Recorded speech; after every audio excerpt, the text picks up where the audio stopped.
Hello. If you don't know me, I'm Caddy. Nice to meet you. And Oh my fucking god, who's muted this whole time? Ah! Ah! I love my life. Suck a dick. if you do know me, I'm sorry. You see, back in December 2020, I uploaded my final video of the year and then decided to take off some time in January to hang out with my girlfriend and her kids, help them out with online virtual schoolwork, start construction on an outdoor studio and green screen room, and do some streaming to tide everybody over until my next video was ready to release in February. But there was just one thing stopping me from doing this. My gaming laptop was starting to struggle a little bit with streaming and recording gameplay footage for the next video, which meant I needed to do something about it. What I didn't realize, though, was that this single decision would start the biggest domino chain of pain I've ever seen in my entire video making career, where every single piece that fell sent a shockwave of bad luck across my life that was so huge I was left a quivering old man begging my grandchildren to come and see me, completely unaware that they were all dead because I killed them and I just forgot about it because I'm old. Yes, ladies and gents, I needed to. And it was horrible. I hated it. It sucked. I don't understand the appeal, I never want to do it again in my life, and this is now how I feel about PC gaming. What? But Caddy, what? How could you even say that? PC gaming is bliss. PC gaming is the way. PC gaming is pretty cool. And you know what? That may be true. I love PC gaming. In fact, I do it more than consoles, and I do them on the regular. But as you will soon come to see in this video, the process of me getting to that nirvana was not without a few cuts, bruises, tears, blood, lost fingers, and broken dreams. This video's title is not clickbait, and everything you're about to see and hear is 100% true. You want to know the reason there hasn't been a video from me in months? It is all because of this confounded infernal thing, and it has caused me so much grief and so much stress on top of everything else that's happened to me over the last few weeks. I just had to turn lemons into lemonade and make a video talking about all of it together for my own sanity, if nothing else. Yes, this lolloping great dishwasher has given me enough content for a goddamn storytime video. PC building sucks, I'll say it, and I don't care if I'm in the minority on this. None of this PC building is just like adult Lego. Yeah, right. Remember the last time you spent £2,000 on one leg of a Bionicle, and if you didn't put it on properly, the leg caught fire and melted the Bionicle's £900 face? Building a PC was one of the most stressful, time-consuming, and expensive things I've ever done. And this isn't even including the issues I've had with time and finances with trying to get the studio set up, and the other PC problems I've had unrelated to this build that have left me totally unable to create anything. All I wanted was to make nicer videos for all of you! Anyway, I'm getting ahead of myself here. Here's why. I don't recommend building So PCs ass. because they're pieces of shit, actually. And let's start at the very beginning. So it's around the 13th of January. I'm having a sit alone in my house. Well, actually, I wasn't alone, but I live with children, so I wish I was. And I realized I had no idea what I was doing when it came to building a new PC. So I called up my very good friend, Low Spec Gamer, who's from Spain. Oh, which look at means that. he Attack boost. likes paella. This dude, by the way, is a master when it comes to PCs and PC building. His whole YouTube channel is about running the latest games at the lowest specs possible. So everything that happens in this story is not his fault. Anyway, we started talking and I described exactly what kind of PC I needed to build and at what budget, so that he could tell me which parts would be best, what is compatible with what, and then point me in the right direction on where to buy it all. Issue 1. In this current climate, finding any PC parts at all is harder than pissing into your own mouth. Our initial idea was to build a PC with an NVIDIA RTX 3080 graphics card, Ryzen 9 5950X processor, Asus Prime X570p motherboard, Corsair Obsidian 750D case, 850-watt power supply, 2TB solid-state drive, Blu-ray drive, Noctua NHD15 cooling fan, and 32GB of Corsair. Dedicated wham. All of these parts weren't too difficult to obtain, but the 3080 and Ryzen 9? Woof. I spent around 3 to 4 days of checking every reputable website I could every single hour to see what the stock situation was like, because don't forget, boys and girls, don't trust stock alerts, use your clock alerts or else you'll regret it to let it. I managed to grab myself the processor, but the graphics card was just not available anywhere I looked. The only places stocking them being scalpers on eBay who were selling a £650 graphics card for around £1,700, and bollocks if I was giving that to any old Johnny. It was coming up to the 19th of January and there was still no sign of any 3080s after a week of searching, so with time running out for me to start streaming again and start recording the console footage in time for my February video, I made the decision to start looking for the next graphics card up, the 3090. Not only way more powerful, but more importantly, it retailed for basically the same price brand new as the resellers' prices of the 3080 were. Plus, since it's more expensive by default, it was a little bit easier to find, and so within a day, I had all the parts I needed on the way. Issue 2. All of this is bloody expensive. Before doing anything, I had already spent £1,700 on the 3090, £800 on the Ryzen 9, £160 on the motherboard, £140 on the case, £150 on the power supply, £320 on the 2TB SSD, £100 on the Blu-ray drive, £80 on the fan, £170 on the 32GB, Dedicated wham. £150 on the monitor, and £10 on additional cables and anti-static bands for my hands. Otherwise, if I touched any of these parts during the creation of the PC, I would have turned into a hot air balloon. Oh, This already God, totaled to inflation. £3,780. For all of you Americans out there, you can convert it yourself. So there we go. I found all the pieces, they were all shipping as fast as they could, and the PC would be up and running in a few days' time. What could possibly go wrong? Immediately the next day, I got sent the wrong disk drive. Instead of a loose writable Blu-ray drive, I was given a portable DVD player. I'm not kidding. I quickly got all of that squared up and sorted with Amazon, after which I got what I actually ordered 2 days later. But then there was something else. The cooling fan I ordered on the 15th was supposed to get to me on the 20th, but it never arrived. And after tracking it to see what happened, I discovered that not only was the parcel never even sent out, but it actually was sent out and was sent immediately back to the sender because I refused to accept the delivery. None of this added up, so I called the company and basically asked, so where's my fan? And I was told on the other end that because of the European company I ordered from were physically unable to get it past customs. The fan never even left the continent it was coming from and got sent back to their warehouses straight away. I'm so glad we voted for a better Britain. No big deal. I ordered the fan from another site, and a few days later, it arrived, along with the graphics card, and slowly but surely, everything else. The 24th rolled around, and it was time to jump on a webcam with Low Spec Gamer and build the thing. Considering this was the first time I'd ever built a PC entirely on my own, it did take a few Holy crap, hours, I might but the first actually day win went this. surprisingly well, with me pointing the camera at different places of the motherboard and Low Spec Gamer talking about how much he loves eating tortilla de papas. I managed to plug everything into the right slot, screw everything into the right place, glue the cooling system to the processor with thermal paste, while making sure I was wearing anti-static bands, otherwise all of these immensely expensive components can break immediately if you so much as touch it. Isn't that a kettle of fish? And we managed to get to a point where everything was installed and plugged into a monitor, but it was all sitting on top of the box the motherboard came in outside of the PC case, just in case something was wrong with any of the parts before we committed to putting it inside the case. I turned the power on by short-circuiting the motherboard with the end of a screwdriver, which was horrifying. Lots of pretty glowing fans started glowing and fanning. We managed to get a signal up on the monitor, the BIOS menu popped up, and none of my USB keyboards or mice were working. For all of those unaware, the BIOS is basically the central nervous system of the PC and dictates how it turns on, off, and what support the entire PC uses at its absolute base level. So yeah, a pretty important shit I couldn't access. We spend the rest of the day troubleshooting with multiple forums online and figure out it's probably because the motherboard itself, the skeleton of the PC connecting all the parts together, was unable to read the 32GB of Dedicated. I had purchased, and that was conflicting with the USB device reading, meaning no keyboard and mouse, meaning we couldn't get any further. So we both come to the agreement that I should order a smaller single stick of 8GB RAM that was from the official motherboard compatibility list, even though the other RAM should have been compatible with it anyway, but let's not get ahead of ourselves. That costed me an extra £35. It'll all be here tomorrow. We'll revisit it in the morning. Then I went to sleep, and I dreamed of being awake. Then I woke up. The RAM arrived later that afternoon, and me and Low Spec Gamer jumped on another call to test it all out.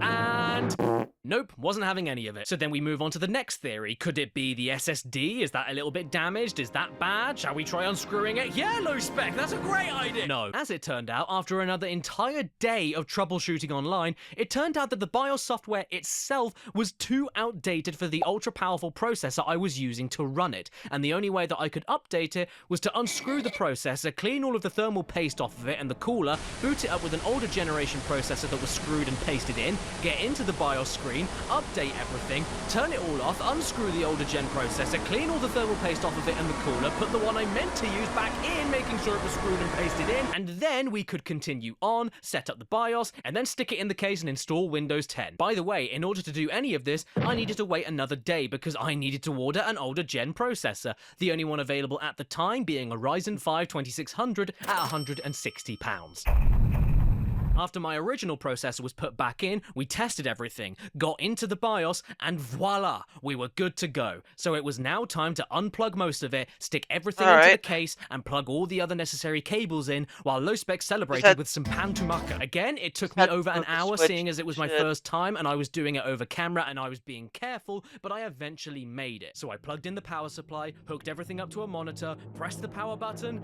and nothing. Absolutely nothing happened. No glowing, no whirring, not even any fanning. The whole thing was dead, like the love from my father. I was destaticked, everything was in the correct place and connected, no screws were too tight or too loose, there was no metal touching the underside of the motherboard that was causing a short circuit. It just wasn't having any of it. So what do you think I had to do? I uninstalled everything. We took it apart piece by piece from the case and set it back up how it was when it was a naked lump of mechanical organs. And that's when we discovered something terrifying. No matter what we did, no matter what switch we flicked or motherboard pin we shorted with the end of a screwdriver, including those pins that reset the motherboard and the BIOS, the motherboard itself was absolutely fried. No power was going to it at all. And it wasn't the power supply either, because I did this trick where you put a bent over paper clip into different ends of a wire that's connected to it, and then you turn it on to trick it into working. It was really scary and my house nearly burned down. So at this point there was nothing else I could do other than order another motherboard, this time going for an MSI MEG X750 Unify at an extra £260. Buying an advanced model with actual power and reset buttons so I didn't need to short with a screwdriver just to be safe. Side note, at this moment in time, my partner Keris's work laptop for editing videos on Patreon and doing schoolwork with the kids also decided to break, as programs kept randomly opening and closing, seizure-inducing effects plagued the screen whenever opening a file, and eventually any mouse you plugged in refused to work, including the touchpad one, meaning that we not only lost all of our work for a Patreon-only video that needed to be done by the end of January, but also meant that Keris had to take my backup gaming laptop for all of her work, meaning that I had no choice but to get this problem fixed, or I had no way of recording or streaming anything at all. January 31st rolled around, and I was already fully accustomed to the inner workings of my PC. In fact, I knew it better undressed than in clothes, and I was able to unplug everything from the old motherboard and install it into the new one with no help from Low-Spec Gamer at all. Everything worked for me, so I thought, hey, I'm gonna give it a shot. I opened my case, put the PC inside, screwed, plugged, switched it on, and oh my god, it finally works! Hallelujah! We even managed to install Windows on it and everything when he joined in on a call later on that day. Sure, I needed to buy a single key for Windows 10 Pro for an extra £20, but who cares? It's all working now. Everything's installed. Time to get all of my programs I need and start setting up for streams and gameplay. You're on edge. February the 3rd creeps up. I'm already days behind on this I video, wanted- but I'm plowing through regardless. Hold on. Until If anyone, that happened. All of a Is sudden, anyone in I'm the physically arena? unable to do anything at all, anyone because the in- damn computer won't stop Is anyone randomly in cutting here power that's from the entirely arena? and then rebooting like nothing happened. And I don't mean like Windows was going into a shutdown or restart sequence. I mean the entire system just seemed to cut all power and boot right back up again. This happens so frequently that this was the crash log I sent to a few friends of mine after only the first 3 days of use. And the worst thing was that Windows wouldn't tell me anything about these crashes. There were no causes listed, no values or error numbers. It would just run along like and then stop. And not only were there no error codes, but there was also no consistency or pattern behind what was happening. I could be playing Neo at maximum 4K 60 FPS settings for over an hour and be totally okay, but as soon as I opened up my emails, goodbye! It would crash when I was writing documents, crash when I opened Chrome, crash when a YouTube video loaded, crash when I opened Windows settings, crash when I opened Steam, crash when I closed Steam, crash when I started recording gameplay footage, crash when I stopped recording gameplay footage, but it never happened reliably all the time. It was absolutely random when it decided to do this. I had every single graphics driver updated, Windows itself was fully updated, even the BIOS was fully updated, but no dice. I was at the whim of the black screen. Which sounds like a pretty epic episode of Black Mirror. And so, with no leads to go on, we now had to deal with the best bit of PC building diagnosis. Taking every single piece out again, testing them for damage, seeing if they work individually, and process of eliminating our way through each component until we had an assumption of what could be causing this mysterious cut, aside from the barber. First, we thought that the motherboard reset switch was being activated by accident, since the crashed reboots behaved identically to if I would have pressed the reset switch. Turn it off, open the case, unplug the reset switch, everything works for 3 hours, crash. Next up, we thought that it could have been the graphics card and processor were just too powerful for the 850 watt power supply, and I was getting dangerous surges, meaning the computer turned itself off to stay safe. So in that scenario, I ordered myself an Asus 1000 watt power supply for £180 just to be safe. 2 days later, it arrives, so I dismantle the PC, rehook every power cable imaginable to the new power supply, and switch the cables over just in case they were the problem, put it all back together, booted it up, and then, oh my god, we've now got nothing on the screen at all. And even better, a nice red light lit up on the motherboard. What on earth could this mean now? Actually, as it turns out, it's because one of the GPU plugs was a little bit loose. That was my fault. I'm really sorry. But hey, we're back. No problems here, so it was time for me to record more gameplay footage. I managed to get about 4 hours done, and as soon as I clicked stop recording after a 45-minute recording session, it crashed again, meaning I lost all of that footage entirely, and the problem still wasn't fixed. Next up, we thought it could possibly have been a bad batch of... since all of these crashes seemed to happen during certain programs loading that are heavy on RAM usage. So I ordered yet more 32GB of RAM from HyperX instead of Corsair, adding another £190 to my expenditure for the evening. Next day, I took the PC apart, uninstalled the processor by unscrewing it and cleaning the paste again because the cooling system was too big and covered all the RAM slots, swapped the RAM out, repasted and screwed everything back in with the processor and the cooling, booted up Windows, go to open up my streaming software Streamlabs OBS to see if I can set it up for a stream later, and... Side note, it's also around this time that my office PC, where I create all of my videos, write them, edit them, and all of that jazz, started making this noise whenever I used it. For any non-PC experts out there, it shouldn't be doing that. And the video output socket started breaking, meaning I had no dual monitors, altogether meaning that video editing for me would be impossible. So... do you know what that means? Yes, I need another office computer. And even though I have enough spare PC parts here to build another one from scratch and put wheels on it so I could race it in NASCAR, I felt like I was cursed, so I decided to go pre-built. So then I find myself a pre-built one online, and it fits all the specs that I need. I stick it in the website's basket, Alright, go to the checkout, let me change the rules. Next-day Let me change the delivery. rules. The next day Rules. comes... Oh my fucking god. nothing arrives. Okay, Fine, I let get me- it. The virus is still out there, deliveries aren't as quick, so I left it another day. And still, nothing arrived. As quick as a flash, I checked in on the status of my order on my online account. And Let me discovered change it the hasn't even left rules! their warehouse yet. So I decided to call Let them me up and change go, the rules for fuck's What have you done with my bloody perk? Okay, I didn't say that. Be nice to retail employees during a Oh, pandemic, you God. dick. And that's when I was told that the pre-built model I ordered wouldn't be ready until the following month. So then I asked, then why did your website tell me it was in stock and would be here tomorrow? And then they said... Obviously, I understand and sympathize with all of these companies trying to work during the corona, but unfortunately that's just too long of a wait for me to keep YouTube happy with the state of my channel, and I wasn't told it was going to be a month late until I chased the company myself, so I cancelled that order before the money could be taken out my account and spent the rest of the day looking everywhere for a PC that meets my specs and wouldn't take 4 years to get here, which I eventually find after only 3 hours of searching, and the quickest way it would get here was a week from then, which isn't ideal and puts my video work behind even more, but whatever, it's the best I can do at screw the it, moment. By the way, including express shipping, that added another £2,600 onto my special jackpot prize fund. Wanna go for a double jeopardy and risk it all for a brand new Toyota RAV4? Oh, and by the way, add on the cost of 2 other brand new monitors, since the ones I was using before started color bleeding around the edges and needed to be scrapped. But the new monitors got here and they turned out to have the worst possible black coloring I've ever seen in a monitor. Yes, I went into every setting imaginable for my computer and the monitors themselves and couldn't improve it, meaning that for video editing they were absolutely useless, meaning I had to send them back and order even more that were good. And the funny thing is, the reason I ordered these particular monitors was because they were the same company that made the other monitor that I'm using for the PC that I'm building myself, which I know is a great monitor. But when I got that monitor, that was the last one in stock, meaning that I got another model of monitor from that company in order to get it to my house quicker. And taking aside the money I spent for the first monitors because I'll get a refund very shortly, these dual monitors alone added on £300 to my total.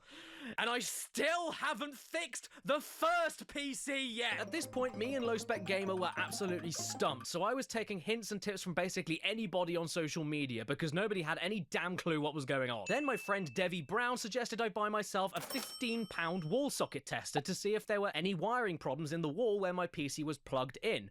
Spoiler alert, there was no problem. Some lovely chap suggested I take the graphics card out and try my old PC's one, which I did, and that didn't fix the problem. Someone else suggested it was too much static electricity around the PC itself, so I moved it around the living room, and that didn't fix the problem. I tried benchmarking, temperature checks, power saving settings, BIOS tweaking, RAM speed altering, turning on XMP so the RAM dictates its own speed, letting the entire BIOS run everything automatically as it sees fit, but whatever I did, nothing worked. Oh, and get your birthday hats on and your party horns full of spit, because we've also just hit the total amount of money I have spent to this day on sodding computers. £7,540, aka over $10,000. Add that in with the few thousand the studio space costed me during all of this, and together that brings us to a total of no winter coats for my children in the snow pounds, and no dinner either pence. And that's when, all of a sudden, when all hope seemed lost, we hit a breakthrough. It's the 15th of February, and there's one error that we completely forgot to look into, which happened all the way back on the 3rd. And because it only popped up one time, and then we totally ignored it because it seemed to fix itself, we then thought, what if that was the problem the entire time? Windows hasn't loaded correctly. Oh my god, that means... that must mean... it's a Windows 10 problem. Oh my god! All I need to do is format my drives, reinstall Windows, and the problem is fixed. Christ almighty, we are home free! Yes! Delete the partitions, clear out everything, start afresh. I've got a cool house, and you can tell it's cool because it's got brand new windows. Yeah, that didn't work either, so I went to bed at 4:30 AM extremely pissed off. I wake up late, a little bit groggy. I take a shower, and I say to myself, okay, sure, I've got a dodgy PC, so even though I can't record any more gameplay for now, at the very least I can continue scripting by watching the stuff that I've already recorded. Then it dawned on me, and my heart lodged up into my throat. I formatted the PC, and in my haste and desperation with everything going wrong, in a brief moment of careless thought and overwhelming stress, I forgot to back up any of my video files. So I lost it all. 18 hours of recorded gameplay footage. Gone. Forever. I tried drive recovery and everything else you can think of, but nope, it all got lost. Which means, after all of this time, I've got half of a script finished, and I'm back where I began with everything else, but minus $10,000. Fuck PC building. You want to know where the hell I've been this year, or where my regular videos have gone? That is why. PC Master Race my ass. I think I'm gonna go and play a console. Oh wait, I can't even do that because my brand new Xbox controller that I just bought has a broken shoulder button. Screw this, I don't need any of this new shit. I'll play all of my games and edit my videos on the Nintendo GameCube. Peace.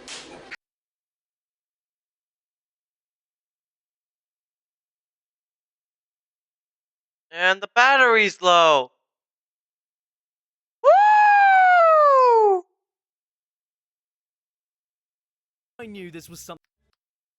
Woo! Love that. When I just need to change the rules. Let me change the rules. Okay.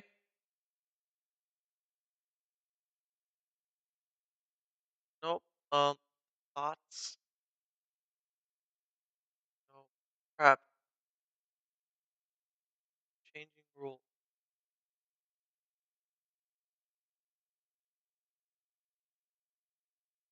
There.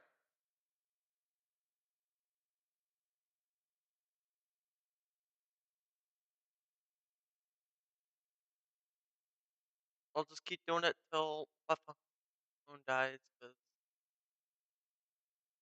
can't keep a charge for shit.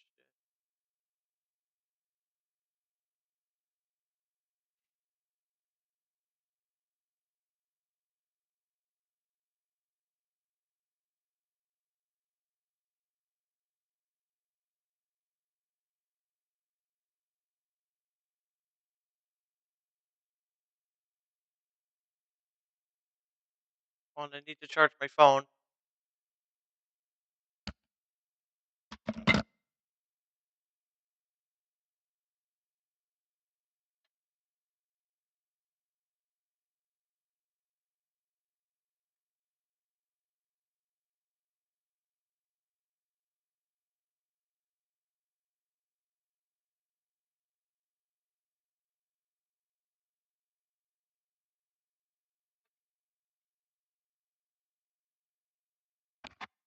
You can take the win. Just try and.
Taking my pills so that I don't murder you. Taking my pills so that I don't murder you. Taking my pills so that I don't murder you. Taking my pills so that I don't murder you. Have you had your pills? Yes, so I won't murder you. Who, me? Yes, you. Well, that's brilliant because it's nearly Christmas and I have way too much to do today. What's that smell? Oh no. What? What happened? I took the wrong pills. Oh dear. I think I'm about to... I think I'm about to... Please, not on the carpet. I think it's happening. I can feel it coming. Oh no! God, please help me! Stop! Oh, would you look at that? Somebody's at the back door. I wonder who it could be.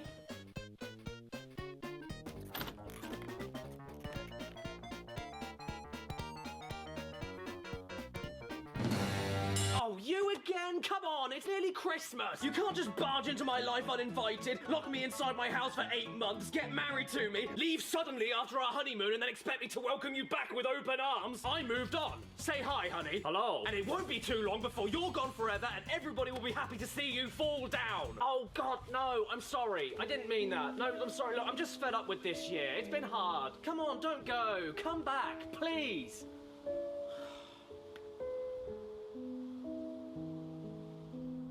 Ah, dude.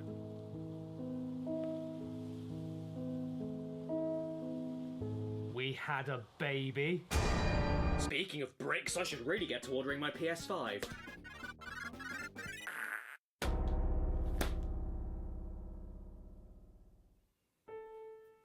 Well, this is going to be a sad and lonely Christmas this year, isn't it?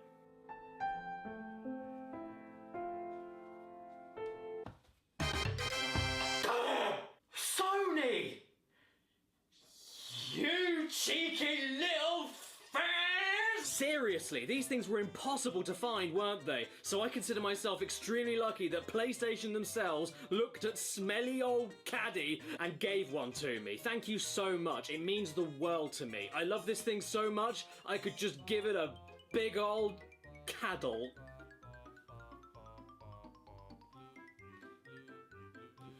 I can't believe there are 5 pussies in here. So yes, it's finally here, the PS5. And before we begin looking at it, can I just say that this is the biggest lolloping oaf I've ever seen. This thing is massive. It's easily the biggest console I've ever owned. And just look at it on my TV stand. Mario is getting suffocated and the Wii U already didn't stand a chance, but now I might as well just give up. Now, I do know that I was sent a PS5, because I just said it, weren't you listening? But regardless of such, I can't use that to bias myself towards how I feel about this great lump of scaffolding. I mean, I didn't go easy on the PlayStation Classic despite being sent one. And as soon as the system loads up the main menu, it crashes into a brick wall and piss off miles an hour! And I won't let their generosity towards me cloud what I'm going to say in this video, because I am fully aware how much this all costs. I should know, because I was right there day one on the pre-orders and I put all my money down the second I could. Then PlayStation very kindly reached out to me a week later and asked if I would like one, to which I said, oh, yes please, but you could have told me before I wasted 2 months worth of my family's food bill! And then, that's what got me thinking about a potential video. Because, for as fun or as impressive as this technology is, when I put my money down for it, it still initially costed me £893.90p to get it! That's roughly the same as $1,200! Christ! Santa might forget a couple of gifts this year, won't he? And that's not all. At the time of filming this video, I still haven't got my money back on the original pre-order I made for this system. So even though I did eventually get a free PS5 and a couple of games in the form of review copies, at this moment in time, I've still technically paid for all of it. What I'm getting at is that this is not cheap. It's easily the most amount of money I've ever spent in my life on a console before. So all I can do is plonk myself here, stare at my sad reflection through the TV screen, and think to myself, is this even worth it? So this video today aims to answer that question. Is there enough brand new stuff here to warrant running down a grandparent in the shops for? Not including repackaged games from previous systems like Devil May Cry 5 Special Edition. Well, let's begin with what you get in the box with the standard Pinky Sniff 5. But I've only got 2. Here is the box. It is a box, and standing there proudly on the left-hand side of it is, my missing school folder. So let's take a look at what we got here. We have a HDR compatibility and fork. Good. And we can go up to 8K? I didn't even know that existed. What do you think that will look like? What's the point? Isn't 4K high enough? Why do you need double 4K? This is stupid. PS5 is stupid. Don't buy it. After this, you're going to want to try and get the thing out of its cage. But once it's free, make sure to give it plenty of sunlight and free-range eggs before deciding where you're going to put it. You can have it sideways, like mine, or have it standing vertically. But whatever you do, don't make the first mistake I did and completely miss the console stand that's hiding in the box. If you don't attach that and lay the PS5 down, you'll turn it into a functioning seesaw, and if you decide to stand it up without attaching the stand, you'll be blocking off some of the vents that prevent the console from overheating, which if you aren't careful may lead to this. You also get yourself the beautiful and comfortable DualSense controller, and that is it. That is all you get with the PS5 out of the box. When I pre-ordered, I couldn't see any bundles with games or bundles with accessories, which is £450 immediately gone. What is this? The video game industry? As for the optional stuff I managed to pre-order though, I grabbed myself a controller charging dock that is basically a tiny little PS5. It's very cute. A USB camera for Sony to watch you disappoint Jesus on the sofa, and a second controller for all of the games that have no 2-player. It's not all bad though, to be fair, because since got it! I got it! Physical disc PS4 games and even download a few of them directly from my PSN account. Plus, if you have a PS Plus account for Plus, Online Play Plus, you can even jumpstart your backlog of last-gen games you missed by downloading a huge collection of some of PS4's greatest hits for no extra cost, from Ratchet & Clank to Bloodborne. I mean, sure, you're gonna have to pay for a PS Plus account if you don't already have a PS Plus account, which you then have to tally on top of the value of the console, meaning you could be spending up to a good 500 quid before you even turned the thing on. And yeah, that's for playing online, but it's also for the sake of playing a load of PS4 games when you probably own all of the games and the PS4 console to play them on in the first place. But don't worry, it's okay, because for your consumer loyalty, you don't only get all of the old PS4 games on PS Plus, but you also get given one brand new free game to go with your PS5 at launch. Gee, thanks, Soin! And that new game that came with my PS Plus online subscription right out the gate was Bang Sniff. Yeah, it's time to jump into the games now, but I should preface that because there's a lot to get through here and I have to get this video done before 2023, I'm only gonna give all of these games around 2 hours of my time each, so consider all of these first impressions. Bugsnax was made by Young Horses, who you may remember from Octodad, Dadliest Daddy. So how do you follow on from a game about an octopus who's convinced the whole world he's a human? Well, naturally, with a game about strawberries, carrots, and hot dogs with googly eyes and anuses on their faces. Yep, nothing out of the ordinary here, just your average game about a man with sock puppet hands made out of meat trying to trap and collect as many adorable fruits, vegetables, and junk foods as possible that just so happen to be alive. And even if you're not too sold on the premise here, I'm convinced that at least one of these little critters you see will make you go, "Oh my god!" Personally, I go, "Oh my god!" Personally, I find all of these creatures very endearing, and I find it more fascinating just watching them all dibble around than actually solving some of the deviously interesting logic puzzles in order to catch them. Look at it! I wish you were my child! This one is broken and I want my money back! And by the way, I think we need to correct the Bible, because it was obviously Bunga who died for our sins. So you're playing the game, running around this unique little land of fuzzy muppets with names like Wambus and Clumby, and you're really enjoying seeing all of the precious and creative little snack monsters walking around. You scan them, you take pictures of them, you catch them, you want to give them all a kissy-wissy on the lippy-dippy, you're having a whale of a jolly old time, and then you take your discoveries over to your friends to show them, where they decide to consume them, and then the animals grow out of their limbs like tumors. What? Yeah, if you couldn't tell by the name, Bugsnax isn't just about seeing and collecting cute little creatures. They are indeed based on foods for a reason. You have to eat them. And when one eats a Bugsnax, they trade a portion of their soul to forever morph a random part of the body into the very thing they just ate, taking the phrase "you are what you eat" a little too literally, and turning this kid-friendly, easygoing adventure into a mix of Pokemon, Ape Escape, and Silent Hill. I'm serious, take the charming little mask off of this and you're left with a disturbing, greasy fetish game where living beings get vored and then growthed while everyone smiles and winks at you. Y'all just get along now. I'll catch up. And that's not all. I feel like this entire universe is some kind of shorthand euphemism to a demographic who probably doesn't wash. This lady here, Bethica, has a second name that is basically just slang for cocknose. The first character you meet nearly has the first name of a naughty toy, and if you rearrange the letters of his second name, you end up with... Then, if I'm not busy turning the residents of this screwed up little cult into Lady Gaga, I'm given a story where I'm told They ain't animals, and they ain't plants. No organs, no seeds, nothing. And you have to eat them raw, or they turn to mush.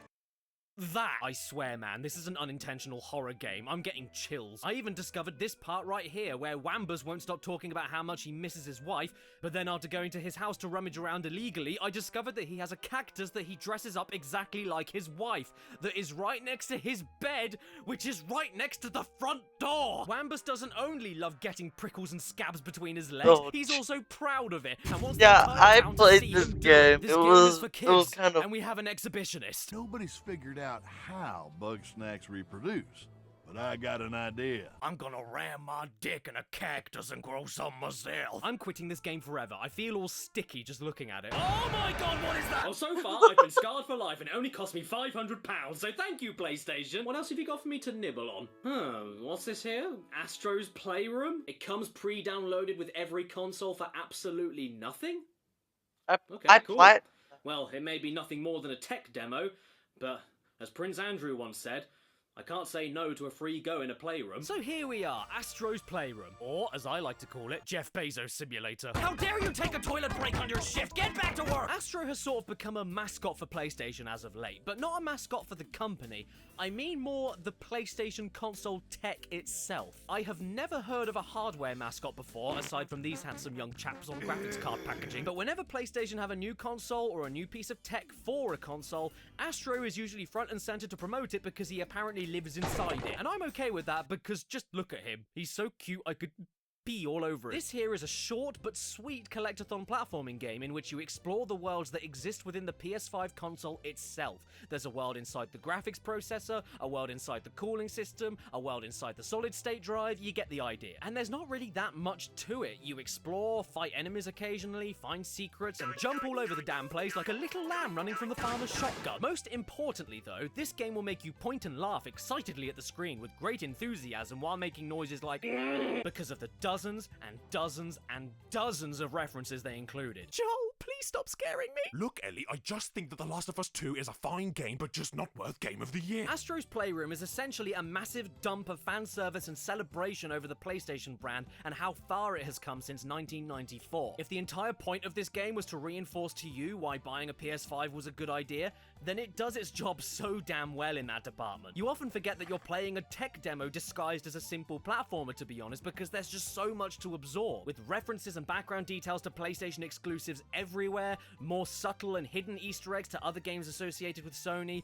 details that are very easy to completely miss, like with character idle animations and names of trophies, and even references to franchises I never thought they'd ever mention again. Ridge Racer! Remember that one? Sure, this is basically all just look at me, and a load of indulgent self-flagellation from PlayStation about their own console. I mean, come on, this is pushing it a bit far, don't you think? Oh my god, man, stop it! You don't need to hump the shitting thing! Dad, can we please move? I don't want to watch this anymore. But the star of Astro's Playroom isn't Astro, or the references, or the gorgeous visuals, or even the gameplay. It's the DualSense controller itself. Seeing as this is indeed a tech demo game, Astro doesn't only go out of its way to show you how smoothly it can run beautiful looking games and how fast they can load while sounding practically silent in your living room. So I'm playing a pretty graphically intense game right now. As you can see, I've muted the TV so you can't hear the game, and it is not making a sound. Like, no sound at all. It is a quiet little king. But also demonstrates how awesome the controller itself is, with its incredibly realistic vibration technology, even rivaling Nintendo's Joy-Con HD Rumble, and the adaptive triggers. The triggers of which are so cool, it even makes the controller testing screen a fun time. What do I mean by this, though? Well, basically, 80% of the time, the triggers of this thing feel like any other regular controller triggers. You know, loose but springy. However, every so often, depending on what you do in different games, each individual trigger provides you unique levels of stiffness, vibration, and resistance using tiny little motors and magic. It's very hard to explain without you feeling it happen yourself, but trust me when I say it's one of the coolest things about the system. Holding and pointing a laser, activating rocket boosters, using a camera shutter, gripping a plastic ball until you pop it open, it actually feels like you're doing these things with your fingers thanks to the triggers. And that isn't all that this controller can do. The touchpad returns from the PS4 DualShock controller, which means I can make it say Q. And of course there's the gyro motion controls that can be flipped entirely around without anything going wrong, minus a few thousand dead little men living in the controller. When you mix all of this extensive testing and usage of all the PS5's features into a simple but damn good collectathon platformer, and then fill it to bursting full of nostalgic callbacks, you end up with one of the best PS5 games you can get so far. Yes, I'm being serious, and it comes with the console. My love for this game is deeper than Loch Ness. And there's a monster living in it. In fact, while recording, I did not want to stop playing this game, and I got a bit lost in this lovely little console world, but I really want to save my reactions for whatever else this game has hiding in it on a stream or something. So, goodbye Astro for now, and let's start moving on to the heavy hitters. The big boy video games that I managed to pre-order that should hopefully keep me entertained throughout the holidays. And what better way to start off than with Spider-Man Miles Morales. Despite this game sounding like a spin-off, Miles Morales is actually a full-length, content-packed sequel to the original Spider-Man PlayStation 4 exclusive that came out not too long ago, brought to us by the same team behind the original Spyro and Ratchet & Clank, starring every single white gaming YouTuber mixed into a paste, and appropriately enough, it all takes place at Christmas time. Merry Queenie. What's this? Christmas present. It's a PS5. I stuck a poor family to the ceiling just to skip the queue. And oh my goodness, what a sequel this is. Fine, I'm not the biggest fan of the character interactions this time compared to the first game, and fine, this is very straightforward in terms of the story. This isn't exactly as complex as a movie from Quentin Tarantula, but it has everything it needs for a next-gen sequel and for a fantastic Spider-Man game in general. You've got the same impressively fluent and endless possibility combat system, but with even more toys to play with and way more ways to attack with those mind-blowing animations. You've got the returning, beautifully rich and bustling New York City playground, but with everything loading so much faster. And you've got the same slick and non-stop pace, but with everything running silky, buttery smooth. And this is even more impressive to me because much like the original Spider-Man on PS4, Miles Morales looks visually stunning, but it's even more spectacular now it's running perfectly at 60 frames per second. And after just over 90 minutes of slinging around the city,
boosting my momentum while the No, look- breathtaking sun gleamed in my I eyes. don't know. It left me feeling like... Where did my nipples go? I mean, What? even the snowflakes fall and melt individually on everyone's outfits. That's when I knew this was something special. And I'm at least glad to see the razor-sharp sense of humor and slapstick timing from combat moments are just as tight as they were in the original. Thank you! You're welcome! Miles Morales is everything that made the first Spider-Man game brilliant, but now it's even more brilliant, and I'm thrilled to say that.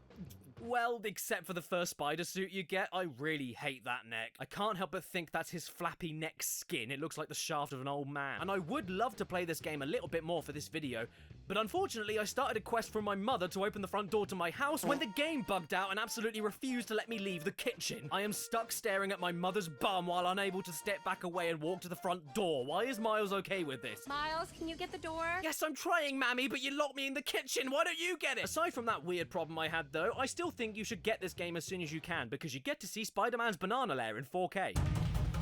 Oh god! Oh no! Action stations, everybody! My house is collapsed! The supporting beam has collapsed!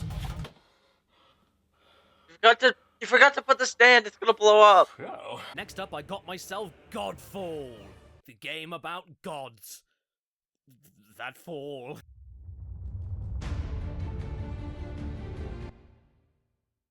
That was a great game. And then we get a cutscene introducing us to the story, and the audio is completely out of sync with the pictures.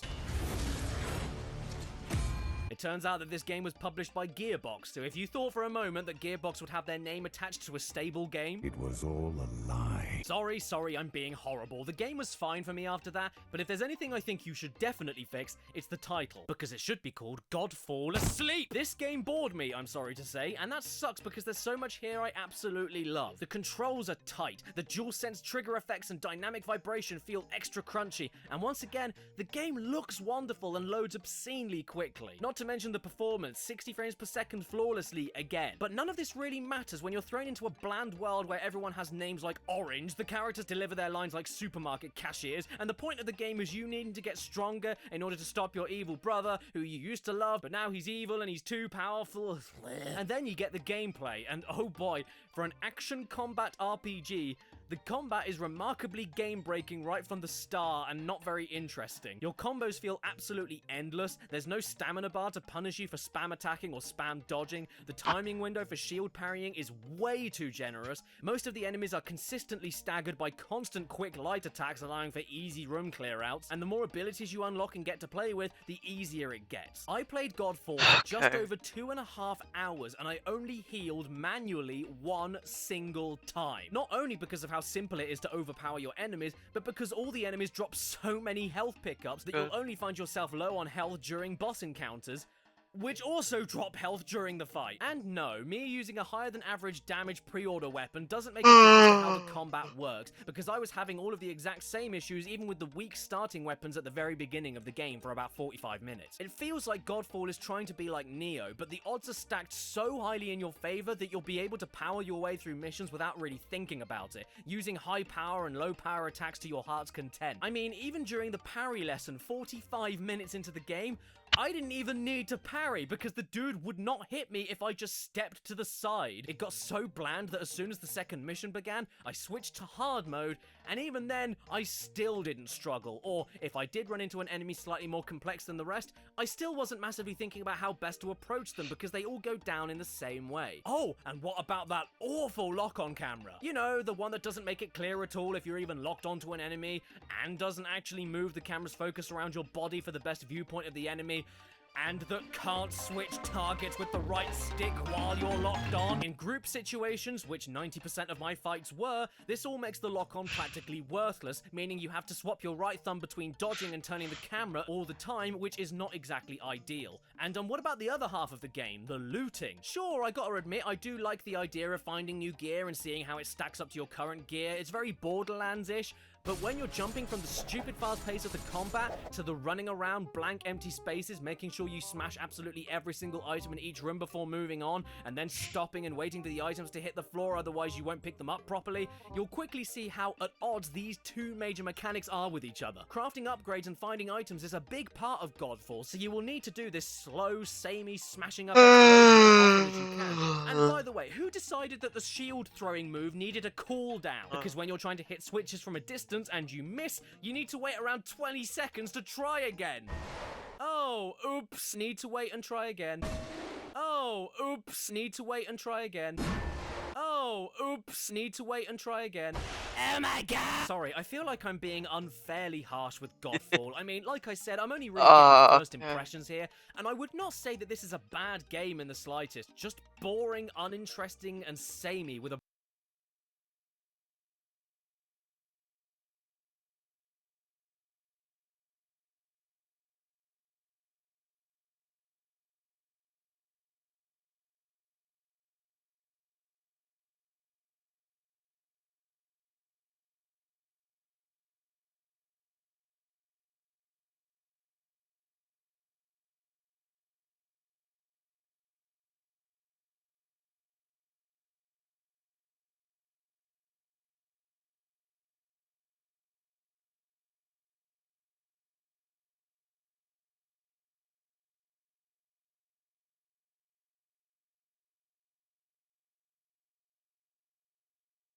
Sure.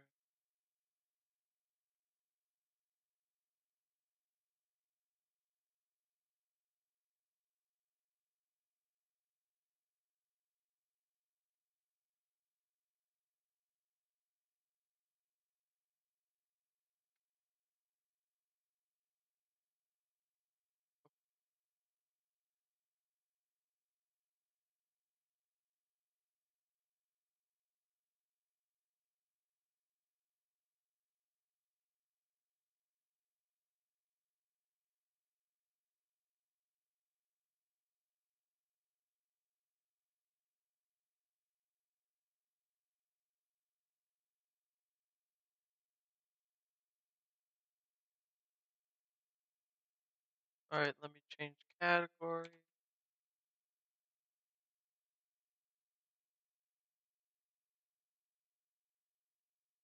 There we go. It's the game, guys.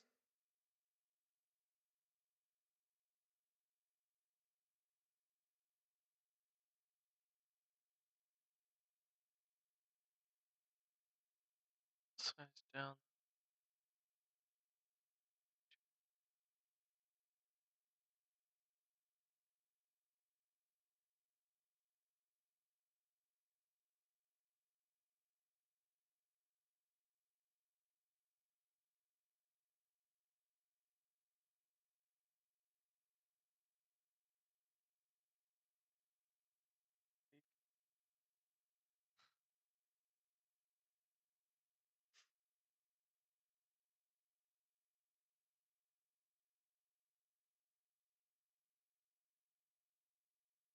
Okay.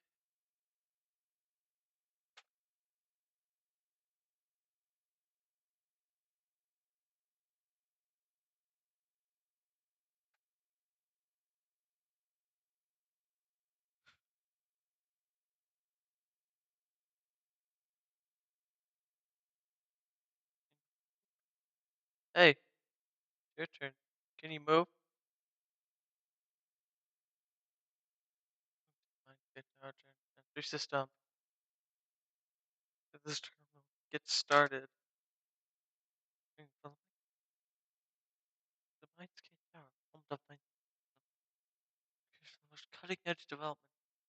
That's good. Don't care, just make it quick. There's like a million people behind me. What are our most eager contestants yet? Very well.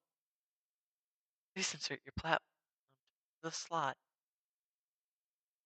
Enter the cable into your neural port. Please wait.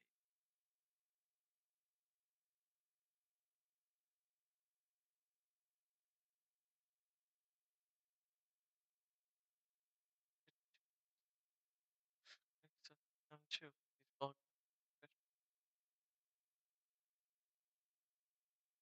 creepy. Shady calibration sequence.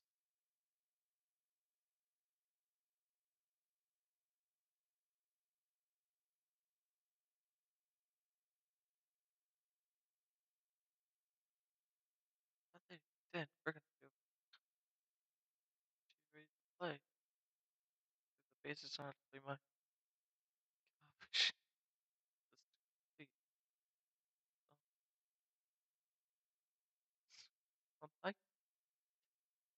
Oh my god.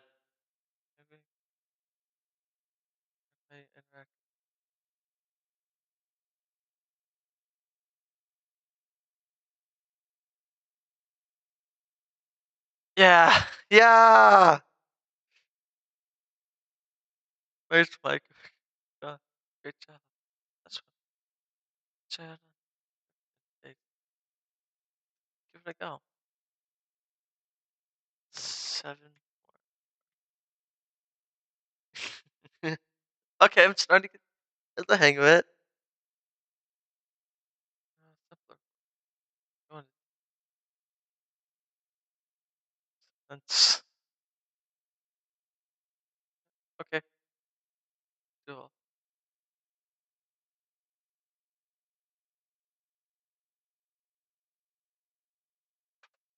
Got it.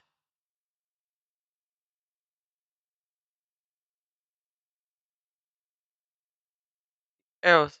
Plates. Keyboard. Focus on the arrow. There we go.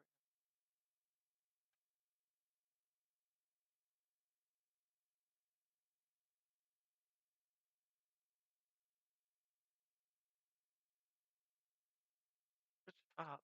All the- It's true. I'll try it on Mike games in both the arrows and the spacebar interface. Ooh, that's interesting.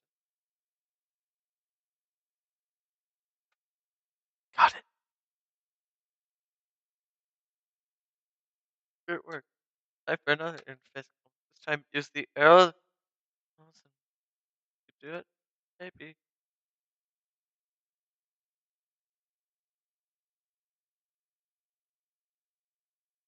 Oh.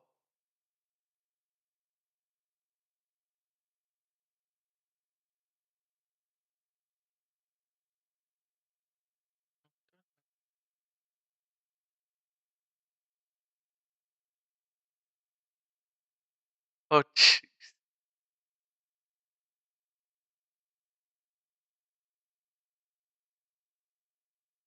Calibration complete. We are pleased to welcome you to the Info Mind tournament, hosted by Mindscape Company.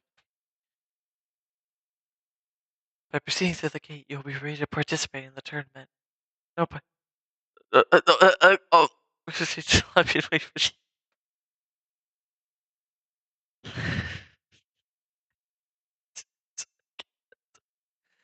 Hold on, wait, did I change? Ah, I forgot to change the category. I thought I already did that. Mind Wave. Done. Alright, now it's Mind Wave. That's gonna be such a hell for people to do when they're changing chapters in the VOD.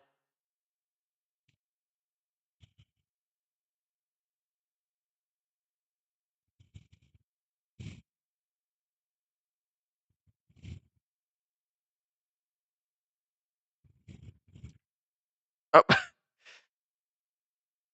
I thought it was floor 1.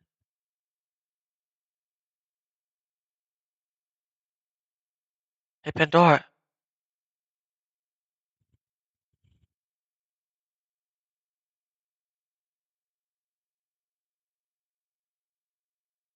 Smalls? What's up? I thought you didn't have a ticket. Nah, I didn't. How'd you get in then? Business secret. What'd you do? Security was super light. I just even. Dude. Just kinda walked in through a back door. Went around some hallways till I found this massive room full of people. I mean, I'm glad you're here. Definitely gonna make this whole thing less of a pain. I just hope security doesn't only show you kick you out. Fingers crossed. If they ask, I'm telling them we're not associated. Fair enough. But look, for real, good to have you here. Yeah, it's so badass. You got a bit of time before the first round starts. Also, I just want to note out that that Star Wars video, that like high effort Brawl Stars WarioWare video, it was it was kind of viral on YouTube, kind of viral on TikTok and Twitter, but not on YouTube. I don't understand. Like, how about we walk around and meet the people? No thanks, I'm just here for the game. I don't like to stand around until it starts. Well, you gotta think about this strategically. Mind Wave is all about people's minds. It might help to get a feel for two personalities. Who which one friends you might have to deal with. Man, if you insist on dragging me around, I guess I'll follow. It doesn't have to be this whole big deal. Good enough. Let's see. Into the lobby. Here are Pandora and Smalls best time by training with their fellow contestants before the next round of the tournament begins. Look around, move your mouse to the edge so the screen to use the spacebar to open the sub menu. You can go on Smalls or you can start the next first round begins right. If you need to reread anything. How about this one? Oh, hey, is that who I think it is? Pandora, we should talk to her. Who? That girl on her phone? Yeah, her. I've seen her around the arcade. She's pretty good at Mind Wave. Maybe it's Roxy. I think she's on our school's Mind Wave varsity. team. She'd be our best bet if we don't support winners. God, there are sports teams for Mind Wave? Of course, most schools have their own teams. Ours doesn't because it sucks. Fine, you get our attention then. I'm not to try. I'm not about to try getting someone's attention when they're preoccupied. That's fine by me. I'm curious to hear some advice too. What's up? I'm Smalls. I've seen you at the arcade once. My friend Pen- my friend Pandora isn't here as an experience with Mind Wave. She's looking for the advice. What's up? Go for it. Okay, the most important thing I gotta ask. Do the headaches ever go away? Headaches? Are you sure you're hydrated enough? I'm plenty hydrated. I mean, many people get headaches from Mind Wave. I've seen it happen only after longer sessions. It happened to me both times I tried to play. Happened just a bit ago. Maybe you're hurting your own head by overcomplicating things. Or maybe Mind Wave's just unsafe and unhealthy to play. You're both right to an extent. The experience of Mind Wave is contingent on the head's experience. You're not gonna have a good experience when you're post playing it. Though inversely, adapting yourself to mind mode can also be harmful. You mean there's long-term side effects to play? Yeah, this isn't really swaying me. Side effects aside, you got any point for Pandora? Are you really just gonna ignore that mind could be running your brain or something? It's no big deal. I've been fine so far. Understand you. You don't understand mind wave either. You need all the help you can get. It's all intuition, really. That's a different mental model of how mind wave interacts with their brains. That'd be a good place to start. Alright, how do I or my own mental model? It's not something explaining would help. Just play the game. I get that. Just try to imagine your thoughts of liquid. That liquid is worthless, which is dependent on how your mind. I don't get it. What? Like your brain juice? Never mind. I don't want to talk about this. Seriously, cortex often helpful no matter your playstyle. Nope, you completely lost me. It's essential exercise for me. No, my bad. You should talk to people who actually know about Mindwave. Okay, harsh. It's not an insult. I can just give you. I just can't give you much advice for that foundational knowledge. I'm losing it. Actually, skill or varsity team. Actually, skill. Do I even have a chance of winning if I got like experience? No, it's possible. There's likely a lot of inexperienced people in this place. Yeah, you just gotta hope you don't get matched up with pro immediately. Like your experience while you work your way up the tower. Can't even play the game without it hurting my head. I'm not just suddenly become a pro in a few battles. My experience, I found that pick the specific type of person to play my way professionally. Competency is a big issue when you're used to playing with the same people. Everyone's different, so I can count that by playing at different arcades around the city. I want to visit other arcades with no opponents. Actually, the arcade senior has great just going at the wrong times. I played against a few people. I don't know which arcade have you worst. Definitely North Mall. North Blackout. You'll mind wave it's more of a gimmick. Those are super expensive. Would not recommend it. better get going. Thanks for advice, even if it didn't help much. Ask you the right. I know this way.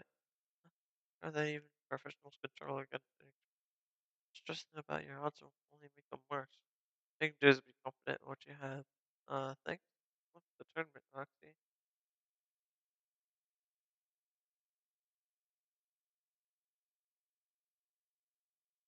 How about her? Not usually the type to talk. Fancy idea. Sure. But you flag her down. Alright, yo! Huh? Hi! Hey. Isn't this place so cool? The ceiling is so tall. There's so many people. Oh, purple girl, I love your outfit. Those spiky braids, so cute. Those colors, it's like a game dressed for the occasion. I love that. Oh, I haven't thought about that. Thank you, I guess. I don't think I was going for cute though. And you look pretty cool too. Uh, oh, I almost forgot. What are your names? I'm Abby. I should have led with that. Well, hey, Abby. I'm Smuzz. Pandora. Alright, why are you wearing pajamas? Not trying to be rude or anything. I'm just kind of wondering if I should have brought something comfier. No, I like what you brought. I'm wearing them because I never got to finish this costume I was planning. You were planning a costume? Yep. It was going to be this whole magical girl thing. My dad was going to help me with it, but he got busy with work. So your only other option was your pajamas? Oh, not at all. It's just that my dad was supposed to take me tonight, but he couldn't. And my mom said I kind of suck at my knife and probably wouldn't win. So she didn't want it either. That's the lame way of looking at it. The experience is going to be sick when I win and I. That's exactly what I said. Where's the cursing? Which one was the cursing? It's my ticket. I found it. I deserve to be here.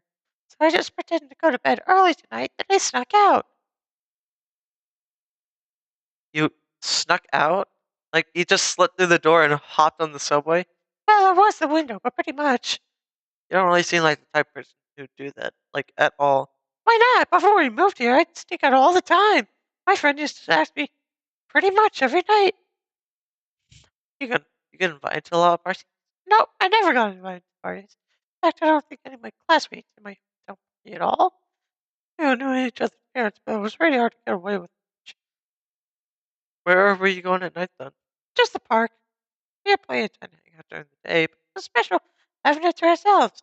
Our town was really peaceful at night. I couldn't imagine that. The car horns and sirens around the city are never ending. Oh, we heard sirens too. They even called the cops on us, and I got grounded for a month. I was so mad at Jenny that I didn't talk to her during the entire day. But I think it's kind of funny now. I miss moments like that, so I decided to bring it back myself by sneaking out. Oh yeah. I guess I'm not alone right now. And, it reminded me of her, man. Okay. Abby, man. I'll be there to death if you make that into a thing. I'm okay with you saying it, Abby. Good luck with the tournament and everything.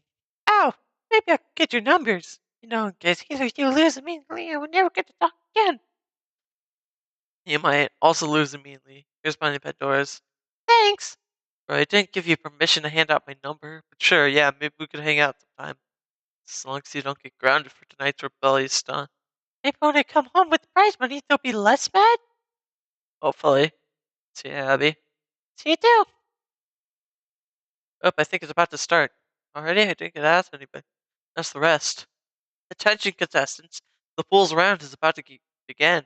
Please enter an available elevator within the next 10 minutes. This is like Squid Game. Alright, good luck, Pandora. I'll see you in a bit.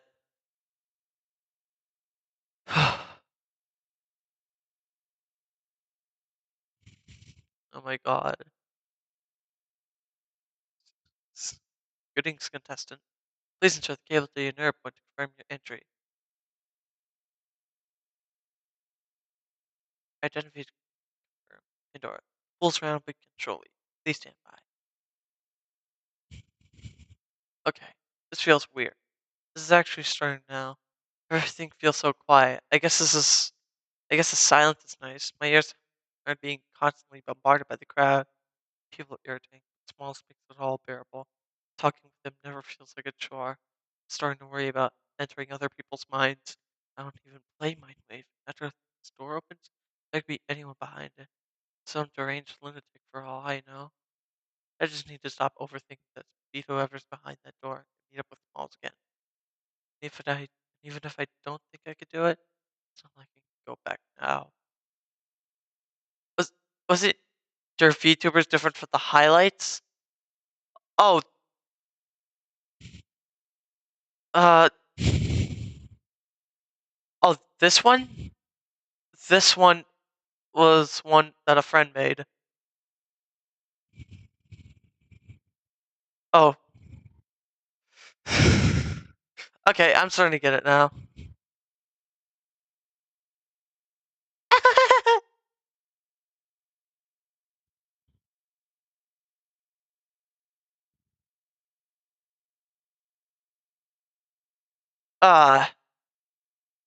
Dude,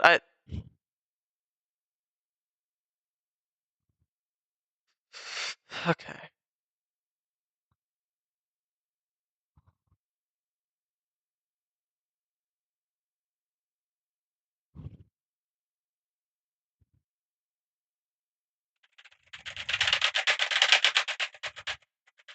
Oh my god, No, how do I pause?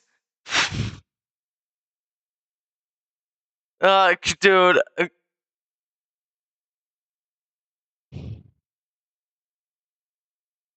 I turned the thing too small.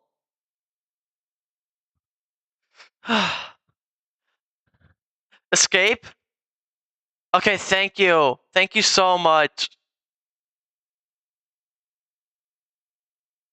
That was honestly such a... Did I press like minus or plus? Oh, oh.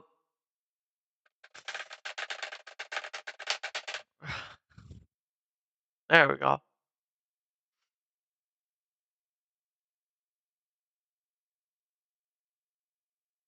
Thanks for helping me.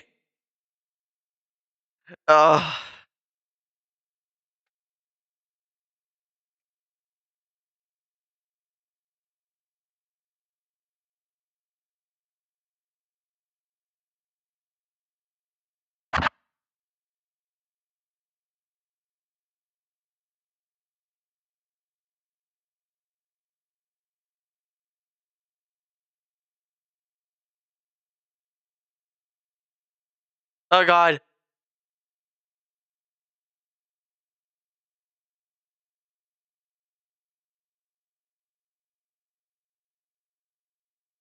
The ads.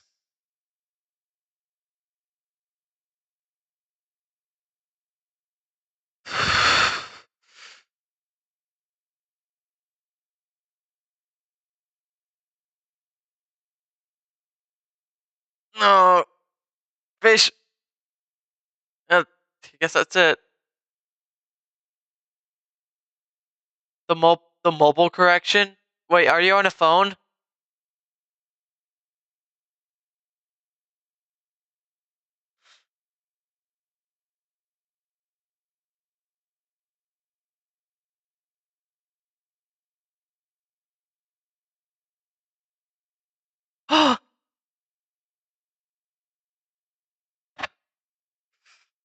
Okay, WarioWare is kinda hard.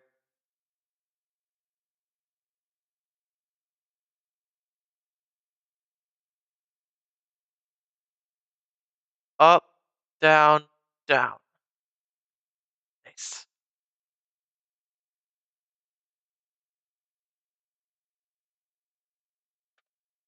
There we go.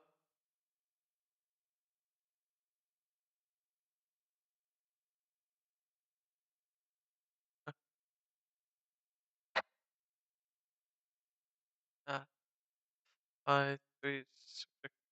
Thanks for joining the stream. Only have like 7 followers. 7 followers, but 1,000 subscribers.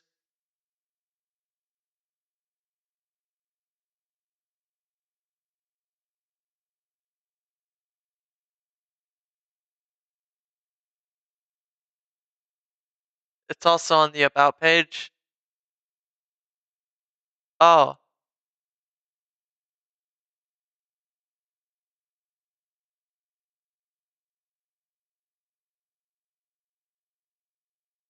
I'll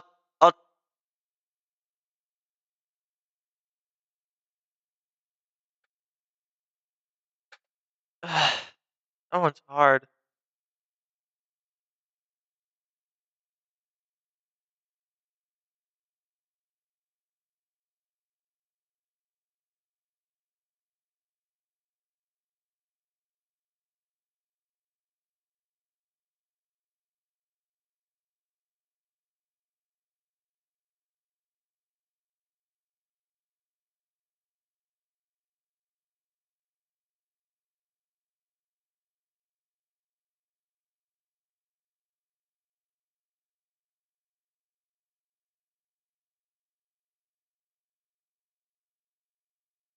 These pop-ups are gonna be the death of me.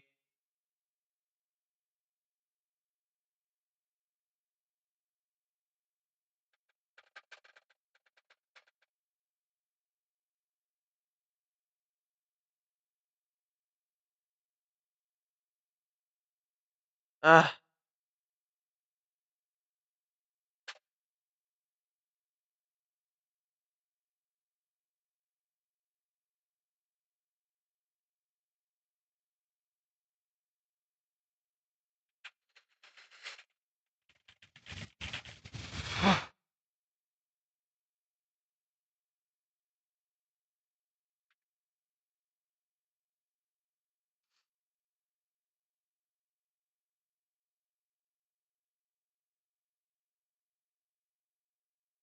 Last time.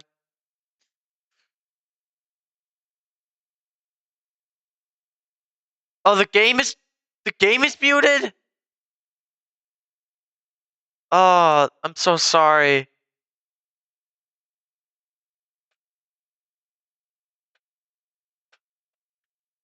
Ugh, dude.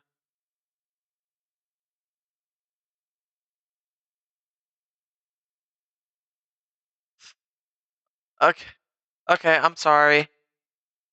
Escape, escape, escape.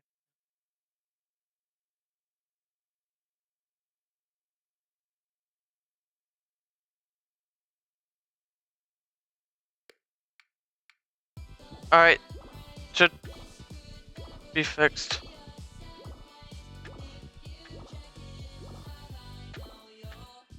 Is that why people weren't watching? Could be. Oh my god, that's gonna be impossible!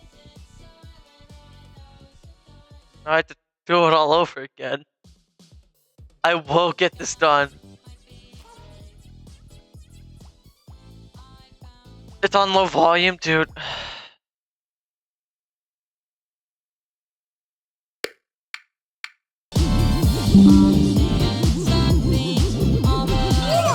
There we go. Is it better now?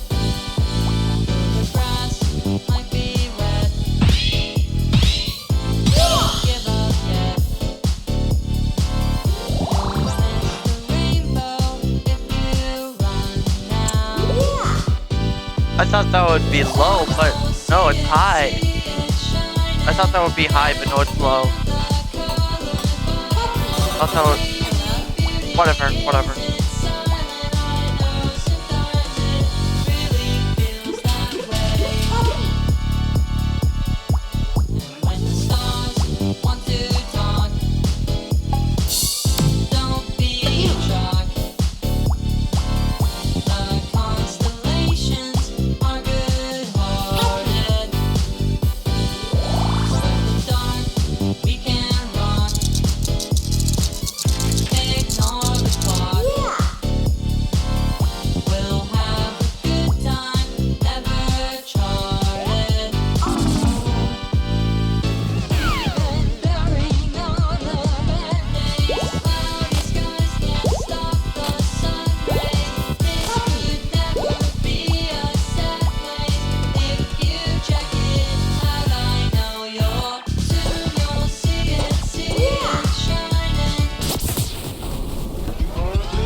Yeah, that one is so hard.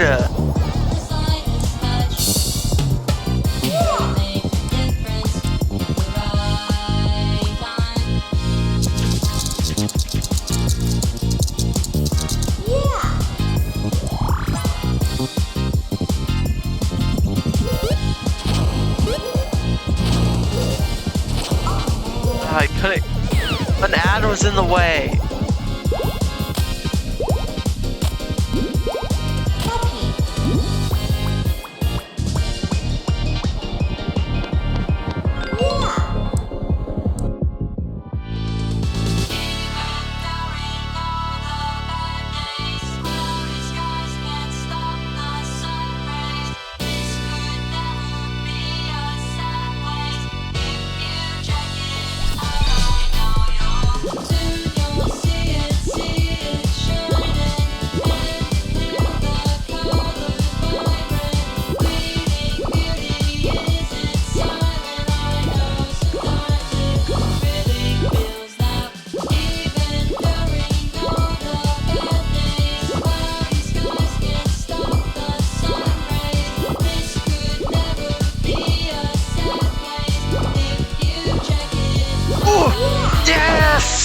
Yes!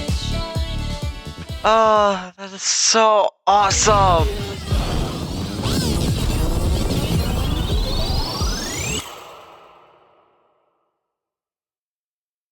Ah, I'm happy.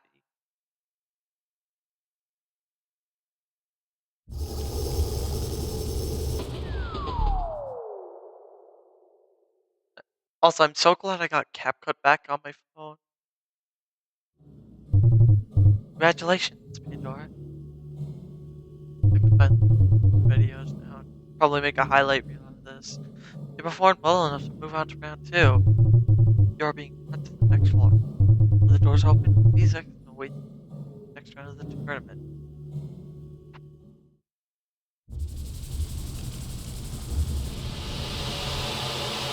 And I'm guessing this is where the demo ends.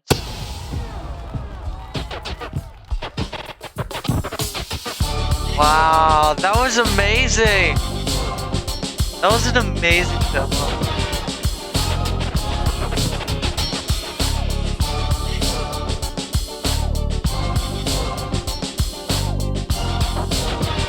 There's it.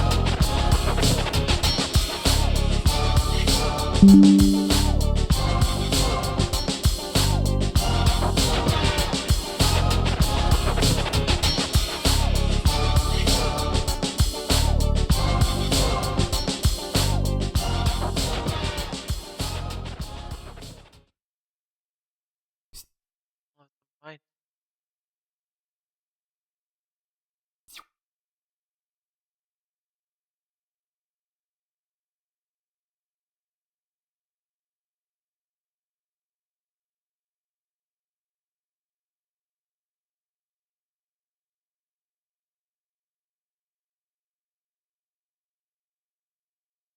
Gotta fix the...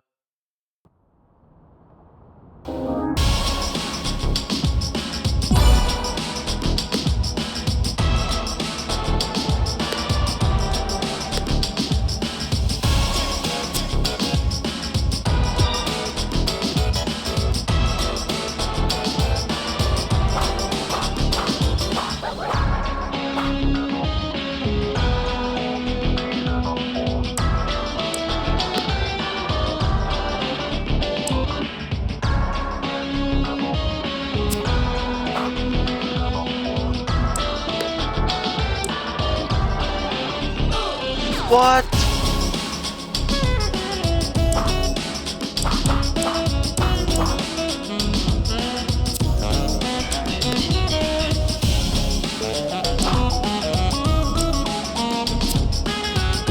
I could probably do this.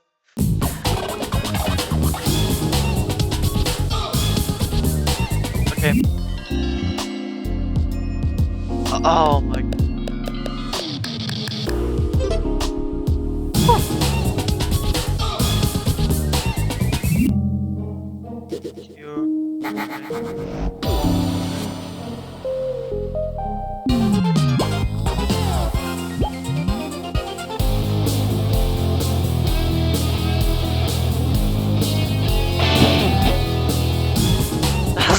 is a pretty hard one.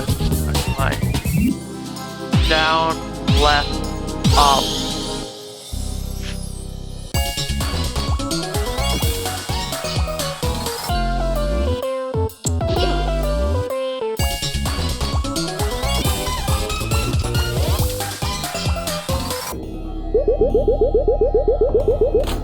Undertale reference? That's so Undertale.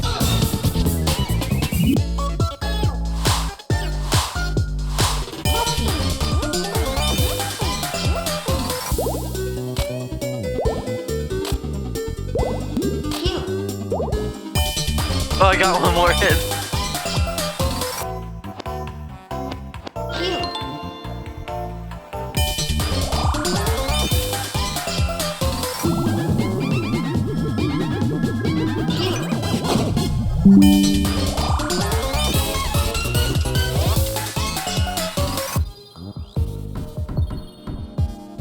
Oh.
I'm on my edge!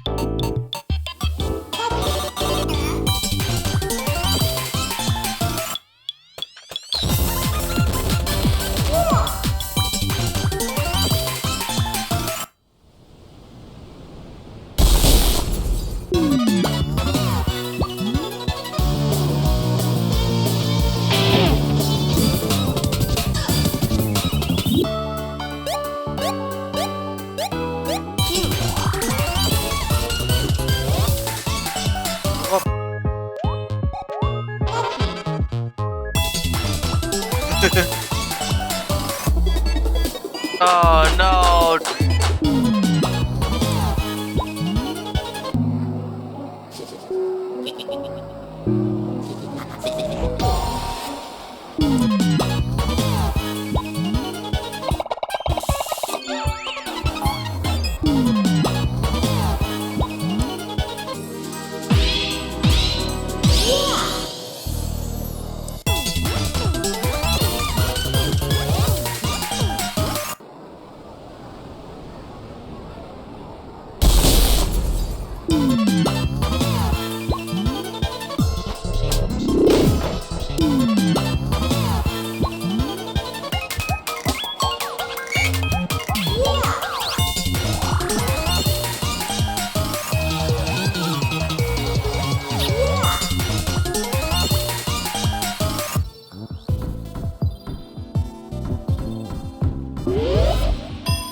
Ah, damn.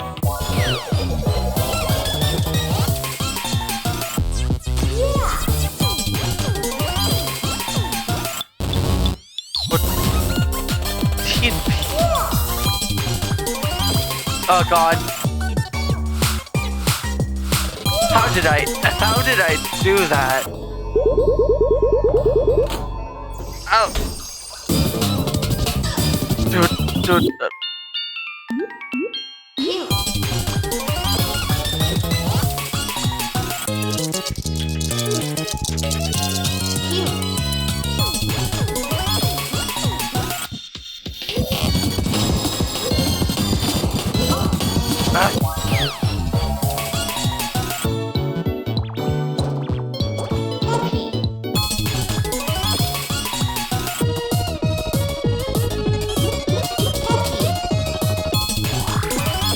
If I could just get 1 star today. Wait. There we go.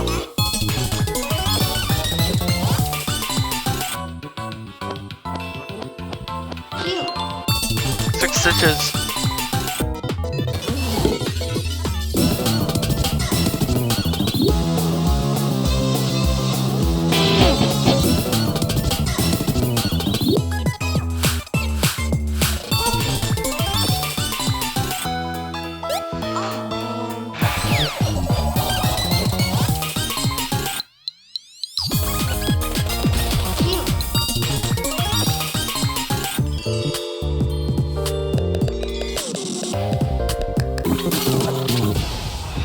Dude.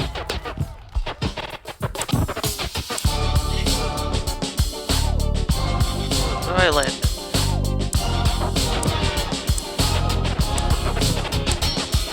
$61. How much did 61 get? It's terrible. It's kind of terrible. Oh, there's a spot where you just put yourself. That's me. Okay.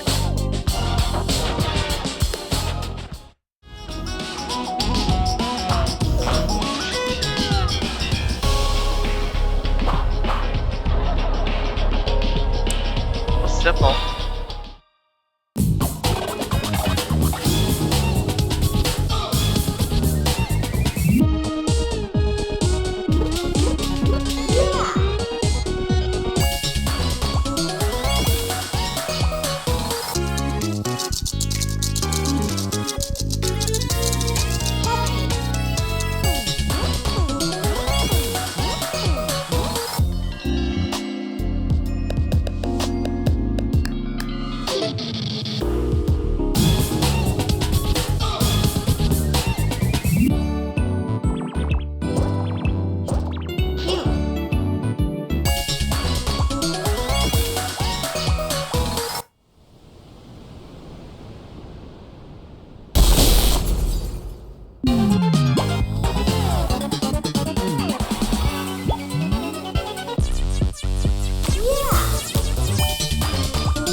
I wasn't really.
I gotta check what time it is.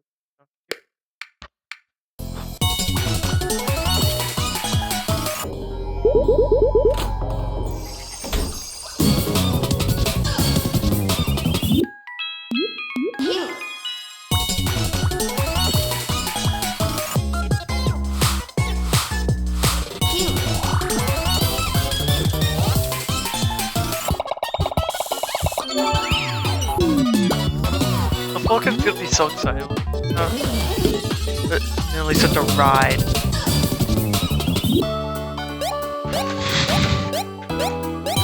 Woo! Holy shit!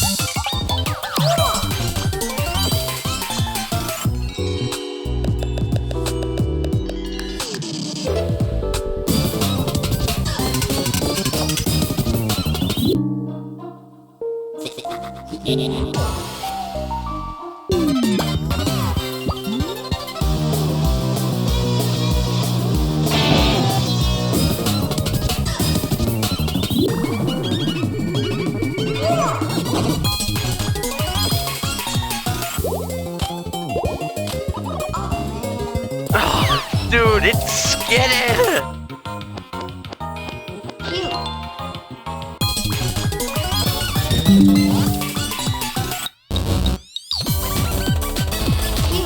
And it up.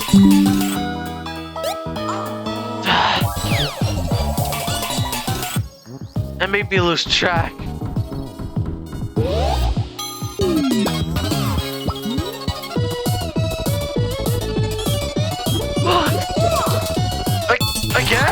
I guess, okay.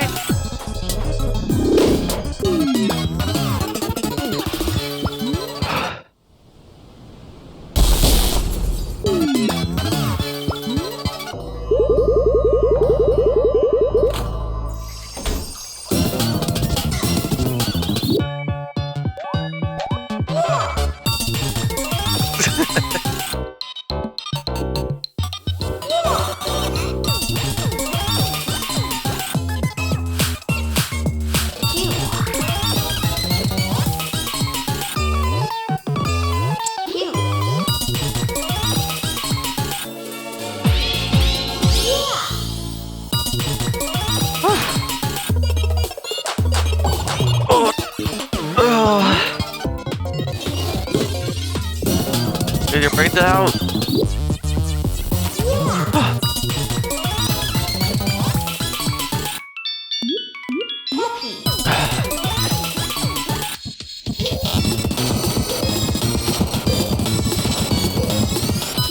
Dude.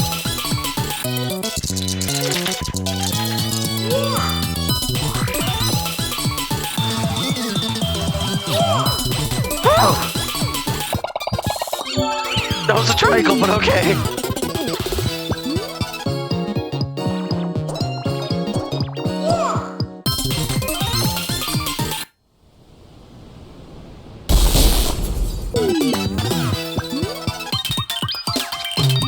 Okay, I get what the symbol is. You don't have to, you don't have to press. There's no. Dude, I should have been paying attention.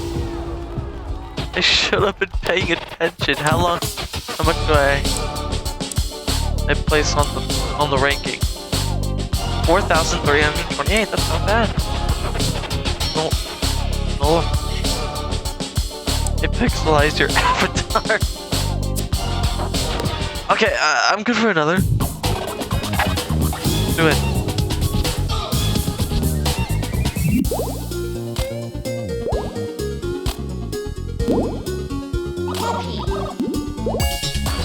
Okay, you gotta remember that if you gotta let it break and then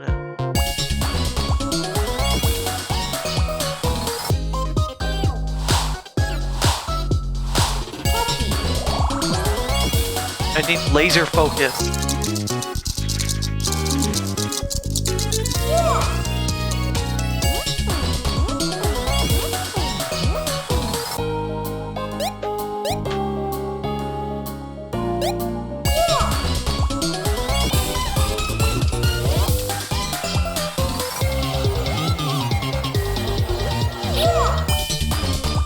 Hooked with the music.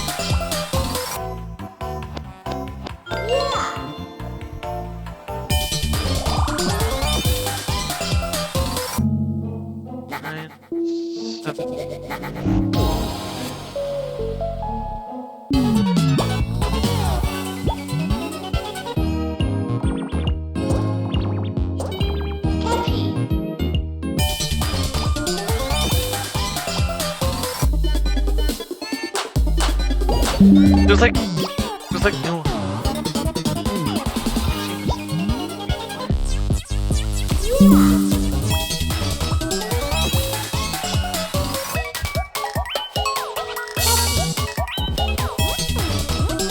Good thing I have this gaming PC.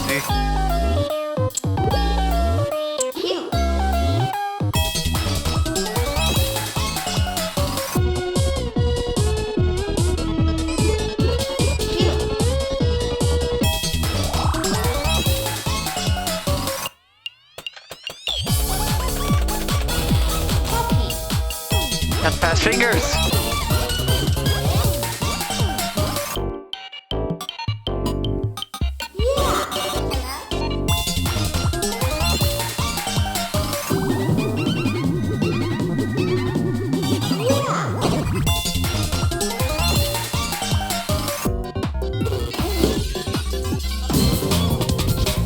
Dude, imagine WarioWare with like a DualSense controller.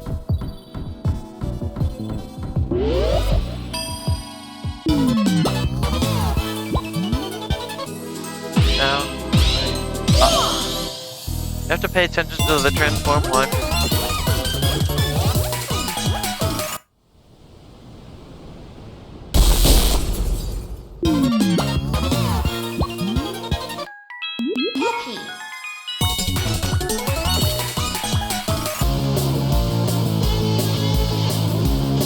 Why was I trying to press shift? I was trying to hold shift. Why did I think that was gonna work?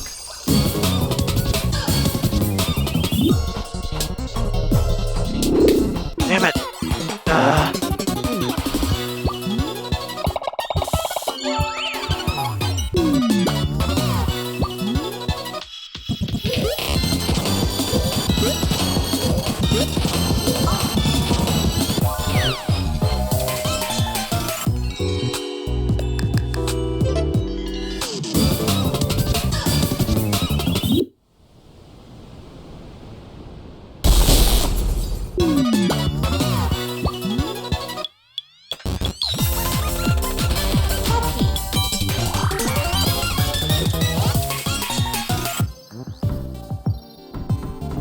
All you need is the up arrow and the mouse.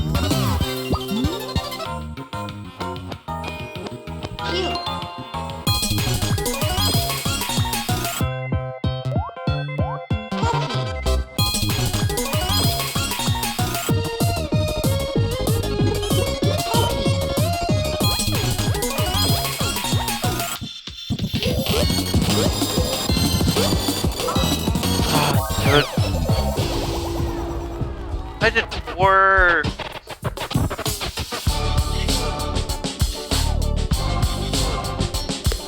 Damn, that game is fun.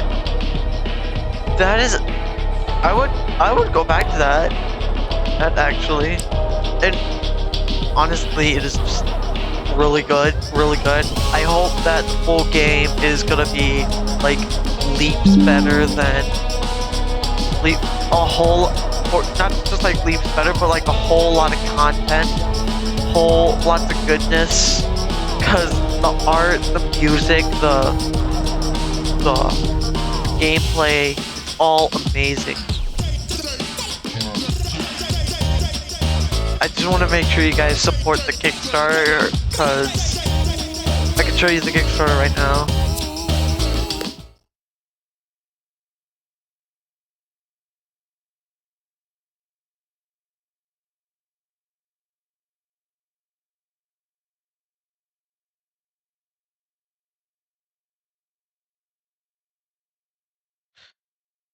It's got $443,000. There's other 40,000 goals. So yeah, we're getting this game. And here's some of the stretch goals that we want. Online versus mode, 3 DLC mines.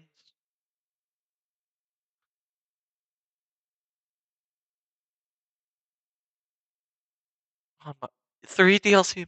This is gonna be so cool.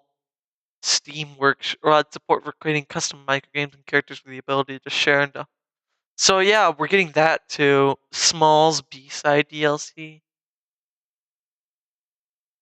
Dude, a B-side. We're getting a B-side. Post-game bonus has mined.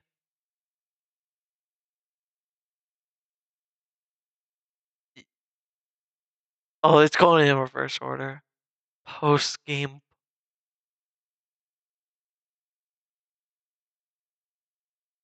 Dude.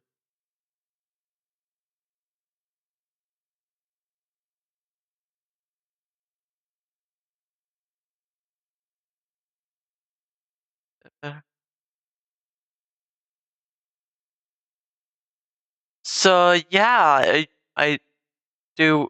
So yeah, I think we're getting all of this. And yeah, alright, I'm just thinking what else we should play. 'Cause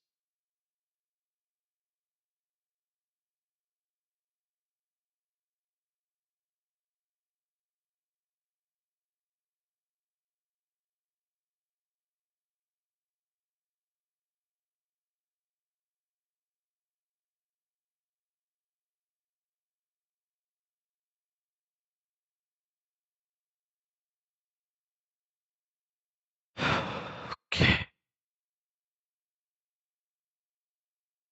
Just thinking what else we should play. We should play.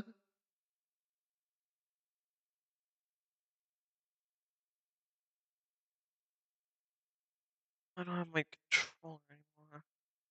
I guess we'll just end the stream earlier than usual because there's no viewers again for the.